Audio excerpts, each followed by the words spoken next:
when Mark Carney stepped into the Prime Minister's office. In March of 2025, he ushered in more than just a change in leadership. He declared the end of a long-standing era of reliance on the United States. In bold strokes, Carney pledged to chart a new course for Canada's economy.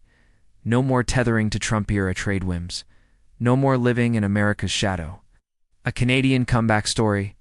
Once a global economic heavyweight, from his tenure at the Bank of Canada to leading the Bank of England, Carney became a political heavyweight in under 6 months.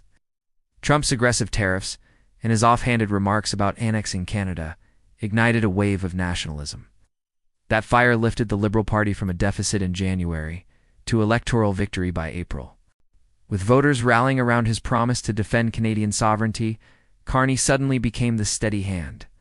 In a time of growing turbulence, redrawing trade lines, by June of 2025, Carney's signature legislation, the One Canadian Economy Act, also known as Bill C-5, passed into law.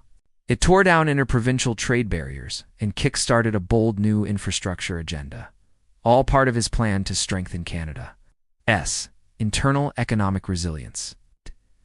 Meanwhile, he made a promise: free trade by Canada Day, not with the U.S., but within Canada, signaling a clear pivot toward Europe, Asia, and beyond. New trade partners, please. Carney has now framed the United States not as a friend, but as a risk, a nation no longer reliable. As a sweeping trade war erupted in February, with tariffs slapped on nearly all Canadian imports, Carney began forging new economic relationships. Far from North America, in his first phone call with Trump, on March 28th, Carney began renegotiations on Canada's terms.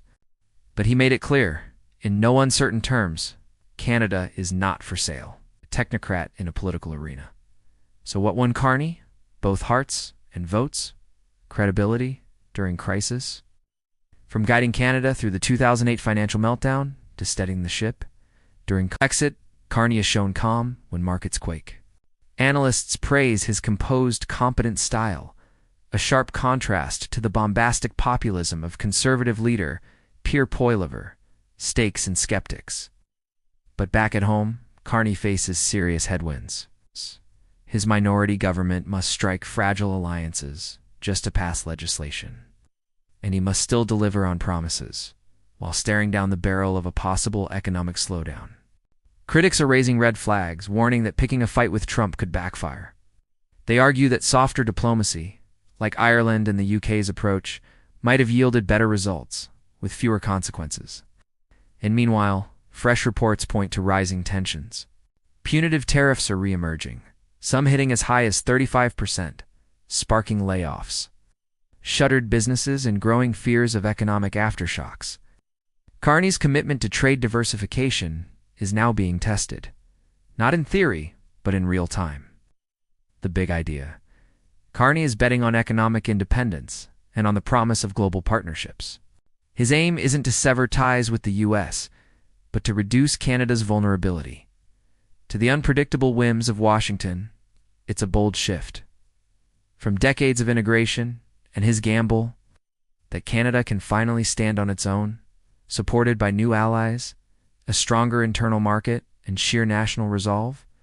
Whether this becomes Carney's defining legacy or a cautionary tale will depend entirely on his ability to balance diplomacy, domestic politics, and the chaos brewing south of the border. If you enjoyed this content, don't forget to like, repost, and hit the notification bell to stay updated.